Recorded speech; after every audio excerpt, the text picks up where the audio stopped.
Dame Joan, fellow members of the profession, friends,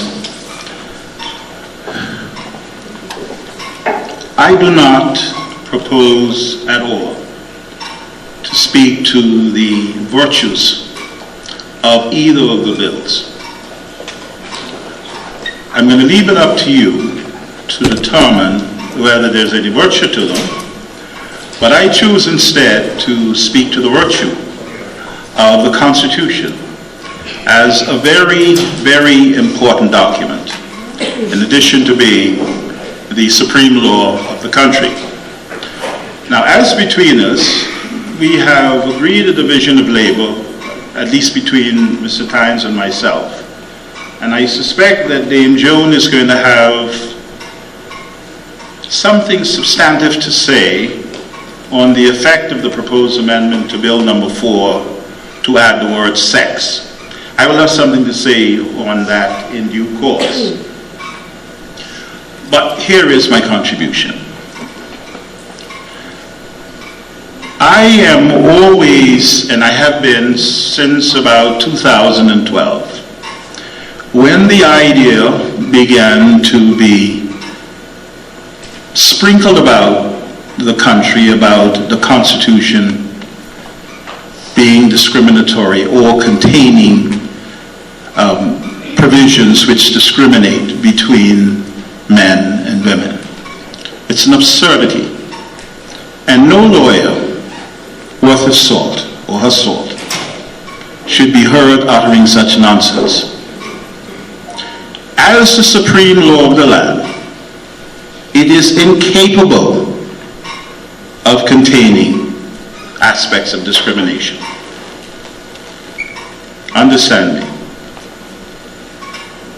When we speak of the Constitution as the supreme law, let us assume that some of you are right in harboring this notion about the Constitution being discriminatory. What if I say to you that no court of law, be it the Supreme Court of the Bahamas, the Court of Appeal, the Privy Council, could ever entertain a question as to the invalidity of the Constitution itself? They are all creatures of the Constitution. Courts in the Bahamas can entertain a question as to the validity of an ordinary law, a statute, and strike it down because it is not in accordance with the Constitution.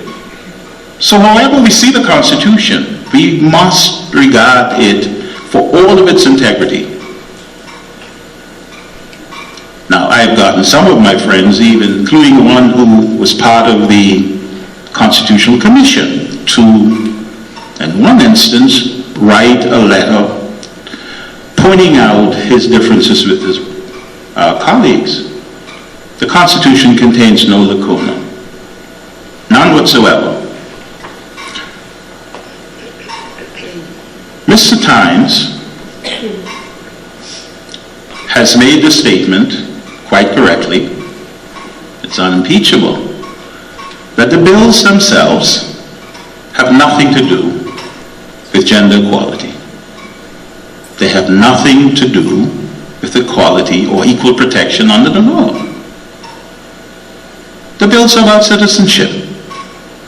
And they are falsely premised around one or two rather strange notions about men and women, and whether they are incubators of something called citizenship, or whether a woman should have the right to treat citizenship as a dower gift to a foreign husband. Citizenship is a function and an incident of the law. I don't speak of citizenship being passed on to a child. I see the law as recognizing the capacity of a person to acquire citizenship, and the Constitution does not prohibit in any way, any fashion, any form, the acquisition of citizenship by any person. Indeed, if one looks at the Constitution as one properly ought to, as simply a point in historical time in which a plumb line had to be fixed so that by midnight on the 9th of July 1973, it was then predetermined who was going to be a citizen and who was going to be entitled to acquire citizenship. Because some of you who were born in the Bahamas prior to the 9th of July 1973 had no choice. You were going to be citizens because the Constitution deemed you to be so. Now there's some others who in fact were born in other countries of the Commonwealth. Because remember now, on the 9th of July, everybody here is carrying a passport. And it all says, citizens of the UK and colonies. That's all. So it was a line of demarcation. Some had to be, and this was important and a function of international law. It had to be done. Here was the Bahamas about to take on the status of having international personality, of being recognized as a sovereign democratic state, and being capable of asserting state responsibility for citizens and other persons within its geophysical domain. So the Constitution says, now come 1 second after midnight, so that we're now into the 10th of July, this will be the state of affairs. And you, Maurice Glinton, because you were not born in the Bahamas, but in Turks and Caicos, you have a passport which says, citizen of the UK and colonies. You have belongership. You have Bahamian status. There were a number of these things floating about. You will have the option of determining whether you wanted to remain a citizen under the British Nationality Act or to acquire Bahamian citizenship. I had what is called, in law, a right of election. Many people had them. Now, it is true that somewhere along the administrative pathway, some people who may not have dotted the I's and crossed the T's got caught up in the little minutiae, the little politics of the day, and still find themselves some 43 years later trying to figure out what has happened to their file that immigration is supposed to have. But now you have people, respectable people, masking what is essentially some complex of some kind to suggest that notwithstanding Article 13 in the Constitution, it makes it very plain. I think my colleague, Ms. McDonald, read it for you, where the Constitution says, now I have provided for citizenship between, let's say, Articles 3 and 14, but to the extent that I missed out somebody, or to the extent, Parliament, that you want to confer citizenship on a goat, you have the power to do it. And they won't do it. And those of you who believe that by virtue of amending the Constitution, in which case, if you do, you now make the amended article a part of the entrenched provisions of the Constitution, so that if you mess up, and I think Mr. Tynes has pointed out to you, the vast potential for messing up because nobody put these 4 bills in a lineup or in a computer and did the balancing act or the reconciling act to see what is negated and who in fact might be kicked out of that category of persons who have the capacity already to acquire citizenship, but for some reason they have not either applied for it or they have been not dealt with. But you kick them out entirely. And then you're talking about amending sections of the Constitution, like Article 9, without understanding what consequences there might be for those persons whose rights hinge on the existence of 9. Because somebody got happy one day, read something carelessly, and came up with the notion, we can acquire gender equality just through the means of citizenship. But the Constitution enables Parliament, and this is separate apart from the general power and authority that is given Parliament under Article 52 to make laws for the peace, order, and good government of Bahamas. In the chapter which deals with citizenship, Chapter 2, Article 13 says, Parliament, you go ahead where the Constitution has not provided in any of the preceding articles for the acquisition of citizenship. You go ahead and you do it. What is simple? Or more simple than that? And there are 2 justifications for going the way of ordinary legislation. If you mess up in enacting a law, the very next day, the very next minute, Parliament can amend that law and correct the problem. But if you mess up on the amendment of the Constitution, it becomes entrenched, and then you need to have another expensive exercise called constitutional amendment referendum again. And it costs so much money. You cannot believe, and do not believe, the stories about it only costing you $1.57 million. It will in fact have cost you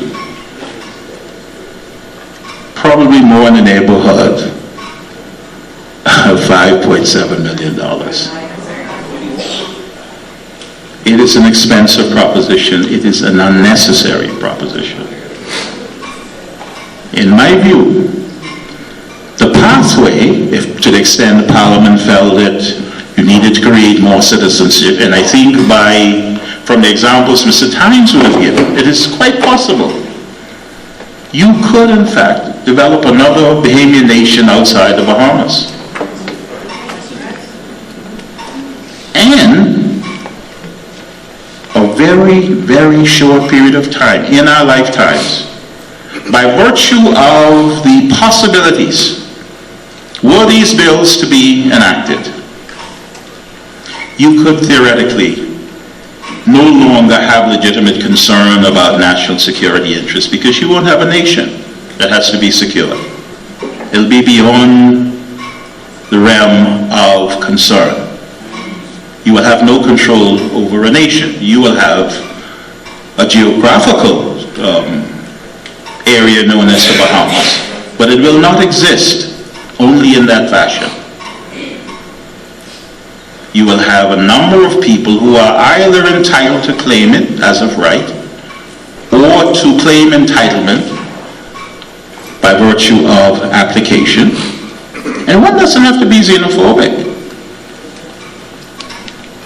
One still has to question why it is that Parliament, having been given the authority to make laws and wishing to confer citizenship on certain persons yet to be born. Can you imagine all of this energy being spent unborn persons yet to be born.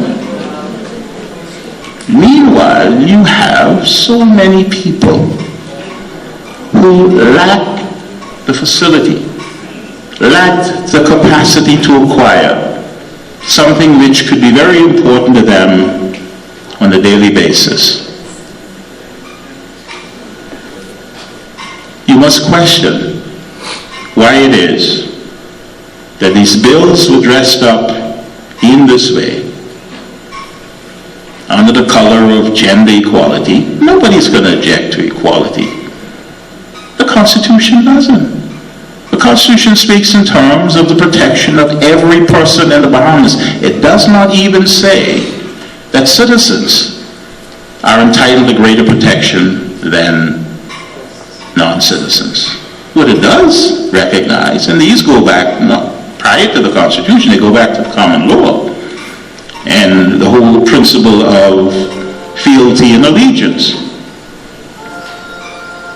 That in the case of a non-Bahamian, for example, who is in the Bahamas, notwithstanding that there is no state of emergency, Parliament can make laws and restrict the movement of that person within the Bahamas. Not so a citizen. In the case of emergency, yes, but even then only for very short periods. But there is, in fact, this galloping nonsense about wishing to secure the future capacity of persons unknown, children unborn, to acquire citizenship. And you must say, for what end? Are we thinking perhaps of one day being able to field not just a professional football team, but maybe an army or a navy? Because we would need more people. We have to be, and we have to act as citizens, responsible citizens. And if I have to describe these 4 bills that are being promoted for you to make a decision on Tuesday,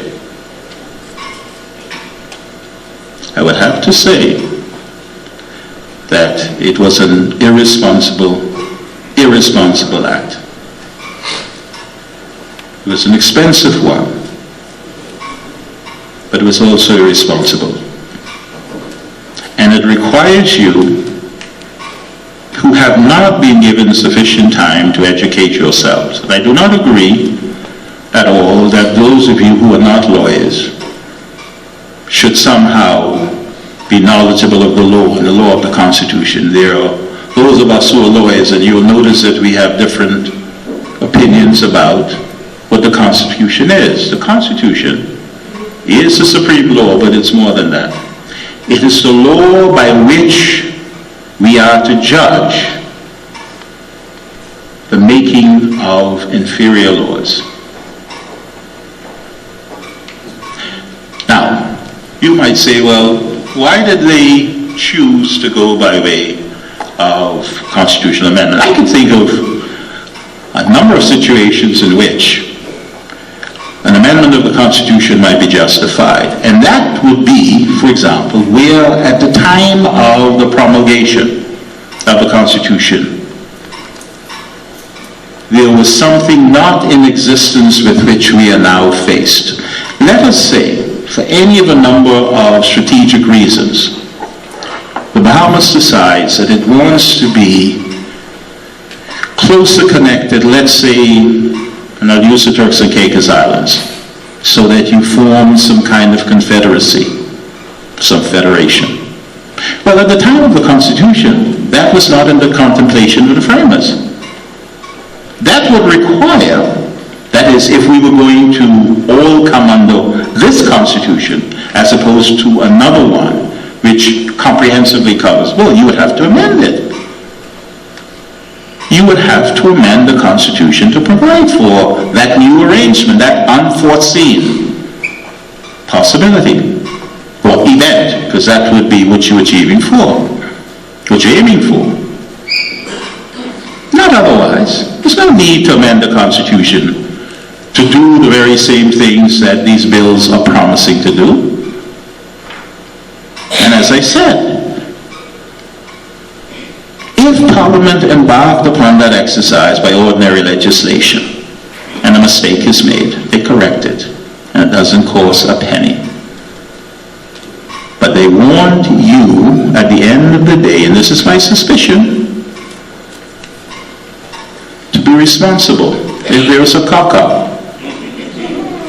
So that the politicians can all wash their hands and say, this is what the people voted for. The Constitution is not a self-fulfilling, self-actuating document. You can write anything. Need not happen. You have to have the will to enforce. You have to have the will to see it through. You have to have the will to enact. And you have to have the will to recognize what it is that you are being paid to do and must do. Apart from that, I can't see any virtues whatsoever except the virtue of the Constitution, which I adhere to wholeheartedly, and I make no apologies for it. And with the greatest respect to those among my colleagues who think that the Constitution is an incubator of decisions of discrimination, I say no. It's impossible. What the Constitution speaks, and here I'm going to say just a little bit about the difference between Article 15 and 26. I'm afraid I do not agree with my colleague Constance MacDonald on her interpretation of Article 15 and 26. They speak to different things entirely. Article 15 sets out in general terms the broad proposition of rights and freedoms of the individual, which we are free to exercise and enjoy, subject to limitations and restrictions, which appear later in Article 16 through 27. In Article 26, for example, when it speaks about the prohibition on laws being discriminatory, laws in and of themselves, that is in 26.1. And in 26.2 it speaks about discriminatory treatment of persons by public authorities and by people on the basis of any such written law. All it is doing is saying this: this is the general prohibition. There shall be no law which of itself is discriminatory. It doesn't use the word discrimination, it's just discriminatory. And then it speaks and then it defines discriminatory treatment. And so much is being made of the fact that whereas in the general propositions of the law, in 15 you see this word sex has been missed because the draftsman either fell asleep when they came to 26 or their hands slipped. It's utter nonsense. Sex does not belong there. I think I said I was going to leave this for Dame Joan. And I will I'll defer to her because she has quite a bit to say, and I'm anxious to hear her on this. And I will, perhaps during the question and answer session, I will have my little say on why it is that sex doesn't belong there, because in the list of things that you will find in Article 26, paragraph 3, I think my learned friend Ms. MacDonald spoke to it as Article 3, but it's paragraph 3 of 26. You see a list of attributes there on the basis of which there can be afforded to anyone no discriminatory treatment. And then when you get into 4, and then you get into those personal matters, matters of personal law, which very few lawyers seem to understand the function of 26.4 in relation to 26.1 and 2 and 3. It is quite clear. Those are only the areas in which the Constitution says, Parliament, you may make, in the interest of the peace, order, and good government of this country, exceptions, but do not touch these areas so much of personal law. Dave Jones will speak to that in a way that I am sure you will comprehend, and so I will not delay you much longer listening to me. Thank you.